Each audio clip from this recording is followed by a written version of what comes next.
Et adieu les amis, j'espère que vous allez bien. Donc voilà, c'est parti pour la première rando de 2024. On commence dans la neige, on est en Lozère et on va faire une belle rando en raquette. Allez, c'est parti.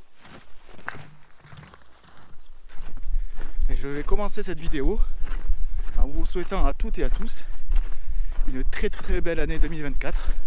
Je vous souhaite le meilleur du monde.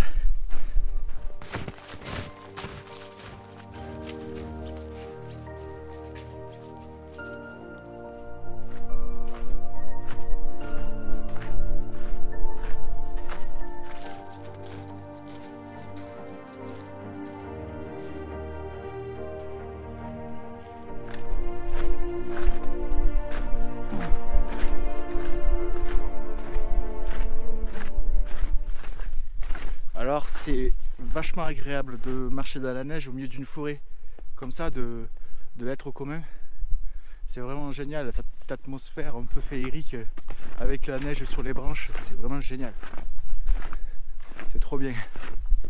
Ok, donc là dans un premier temps je vais vous amener voir un hameau qui s'appelle Gourdouze en Lozère. Et c'est un hameau typiquement lozérien avec des pierres en granit. Il a été construit que avec du granit. C'est vraiment magnifique. C'est magnifique, on a l'impression de faire un bond dans le temps, un bond dans le passé. C'est vraiment trop beau et ça fait plusieurs fois que j'y vais et voilà, je voulais vous en faire un peu profiter. Donc c'est parti, on y va.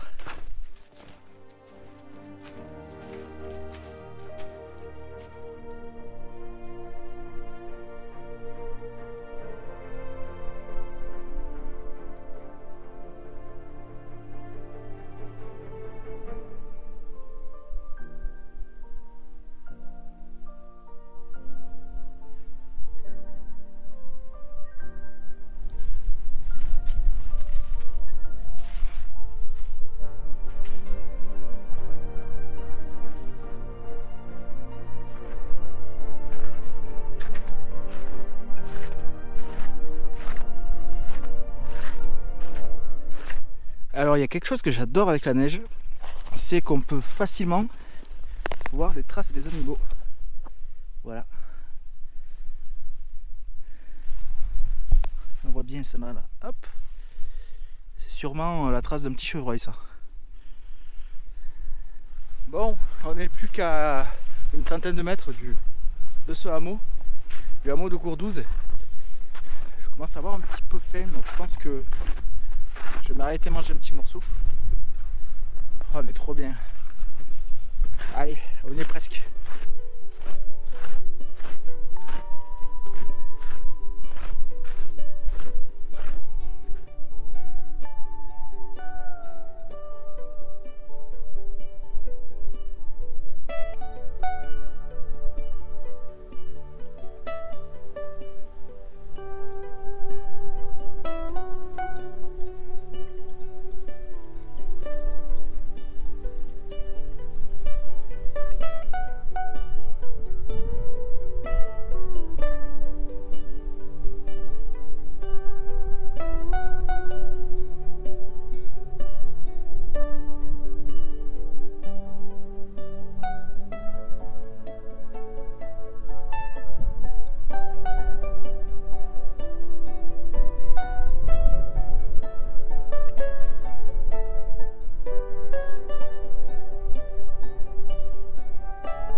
Vous avez vu comme il est beau ce hameau, tout en granit, typiquement lozérien.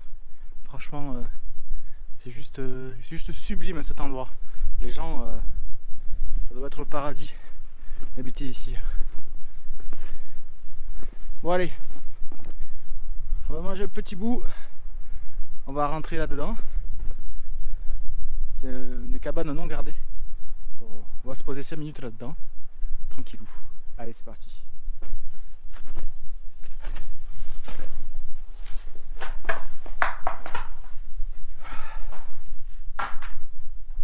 C'est décoré ici.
Bon appétit les amis.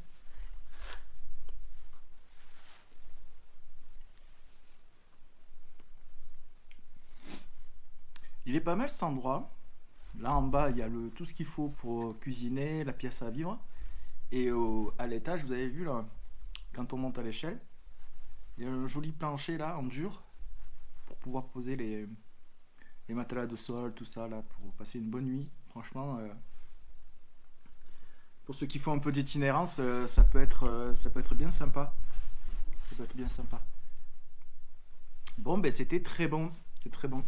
C'est toujours sympa d'avoir ces petits lyophilisés comme ça au fond du sac.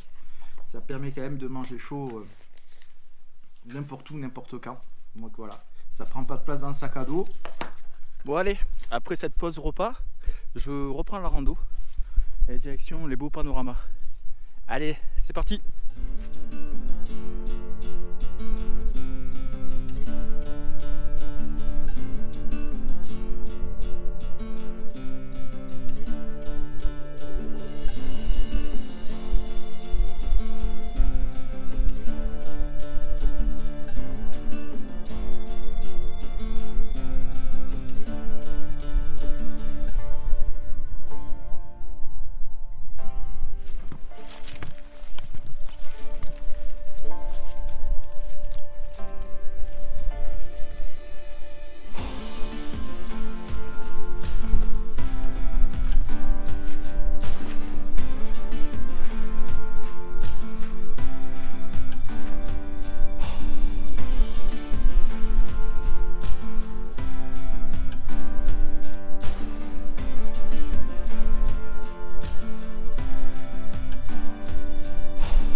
Bon, je suis pas très objectif hein, si je vous dis que je suis amoureux de ces montagnes, ces montagnes cévenoles. J'ai beau les arpenter depuis des années, ben, c'est toujours la même surprise, c'est toujours la même émotion quand je les redécouvre en fait. Je sais pas comment l'expliquer, mais j'arrive pas à m'en lasser. Je me lasse pas, c'est un émerveillement constant au fil des saisons. Voilà, paysage enneigé, paysage d'été, c'est juste trop beau.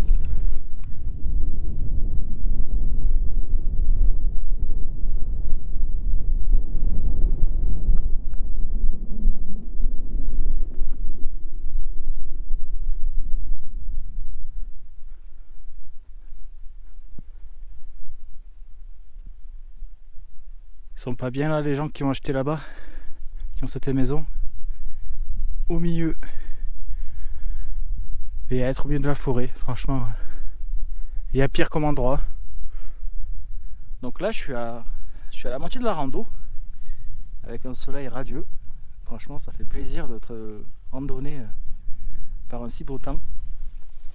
Là j'emprunte un sentier forestier qui n'est pas du tout balisé pour la raquette, donc il faut que je fasse attention où je mets les raquettes, pardon, parce qu'on peut s'enfoncer profond et il y a des ruisseaux qui descendent le long là, pour rejoindre le ruisseau principal qui se trouve ici. Et ça peut arriver qu'avec la neige, on ne voit pas les ruisseaux et qu'on tombe directement dans la flotte. Donc si le ruisseau il est un peu profond, ça peut être un peu embêtant à sortir de là-dedans. Donc je vais y aller doucement. Et puis ça va le faire. Allez, c'est parti. Allez, je vais faire un petit point ravitaillement d'eau. Car je suis parti avec 1 litre, sachant qu'il y avait des ruisseaux un petit peu partout sur mon itinéraire. Vu que j'ai checké l'itinéraire, j'ai vu qu'il y avait des ruisseaux. Je me suis dit comme ça fera l'occasion de faire un petit peu de filtration de l'eau. Et voilà. Allez, on y va. Oula, ça va être un peu la misère pour récupérer de l'eau parce qu'il y a un barbelé là.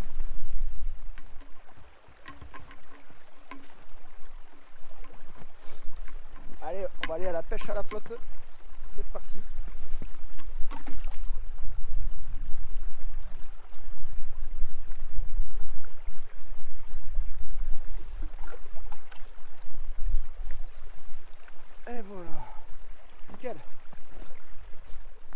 pas vu, mais j'ai utilisé juste ma gourde d'algène et de la paracorde pour aller récupérer de l'eau. Parce que là, on ne peut pas passer derrière le barbelé. Et ça fonctionne bien. Donc là, je vais me servir du filtre après pour la filtrer dans une autre bouteille. Comme ça, je peux boire l'eau. Le système D, ça marche pas mal aussi.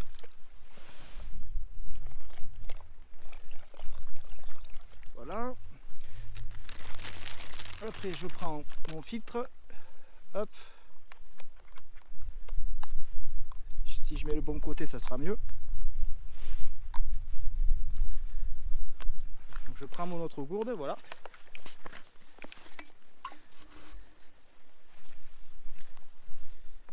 Et je filtre mon eau. Tout simplement.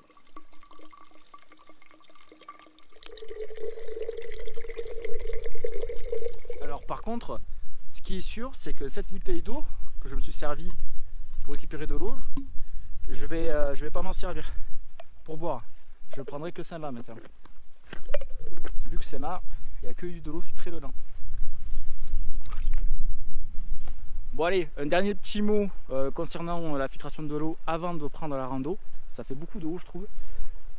Voilà, vous récupérez de l'eau en milieu naturel, même si elle est claire ici, et même si elle est en altitude, même si elle vient d'une source, il ne faut jamais considérer l'eau comme potable. Voilà, si vous consommez de l'eau comme ça, c'est un peu au petit bonheur la chance, hein. Vous pouvez tomber malade, il peut y avoir des choses cachées, des cochonneries cachées dans la flotte, même si elle est claire et limpide. Donc il y a toujours un système de filtration d'eau sur vous, c'est bon marché et franchement ça peut être très utile, vous sortir d'un mauvais pas et peut-être même en cas de gros problème vous sauver la vie. Donc n'hésitez pas et surtout ne consommez pas d'eau sans l'avoir filtrée. Allez, on reprend la rando, c'est parti.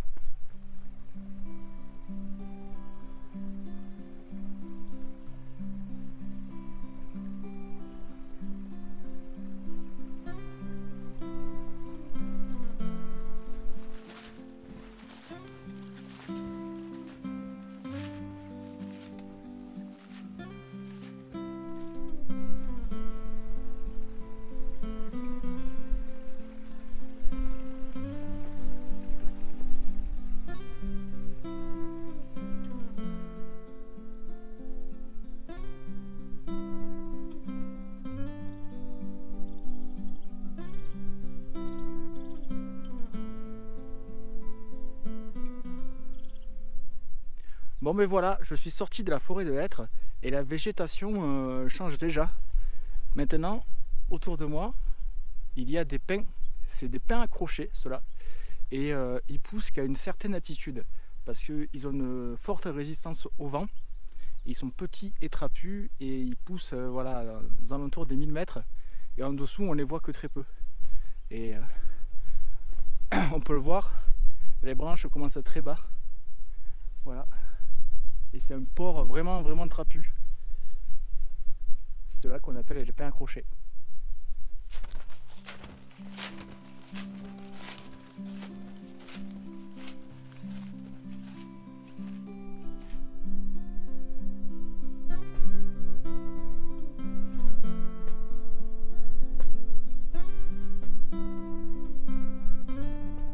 Et là je dis au revoir à la forêt de pins accrochés et bonjour la plaine. C'est une immense plaine. C'est un régal de marcher là-dedans. Très physique parce qu'on s'enfonce beaucoup.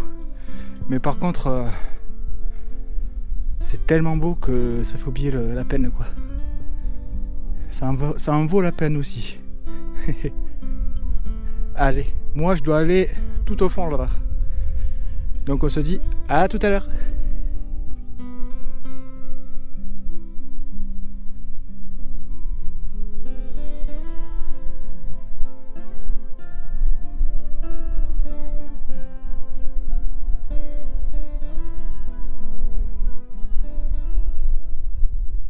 Voilà, tout à l'heure on était tout au fond là-bas les amis.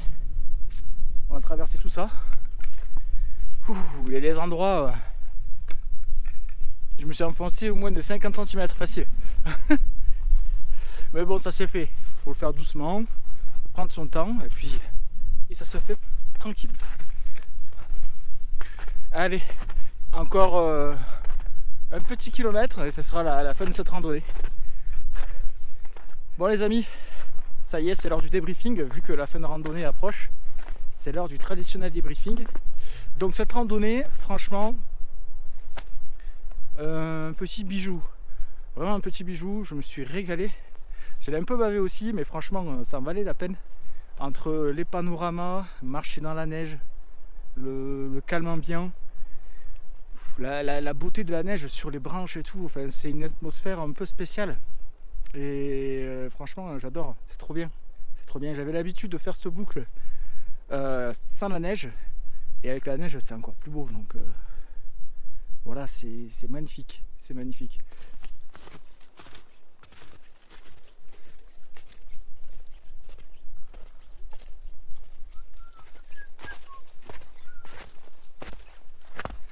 Et voilà les amis, c'est ici que se termine cette randonnée. J'espère que vous avez passé un bon moment à crapahuter à mes côtés durant cette journée. En tout cas, je vous dis à bientôt pour d'autres aventures. Adios!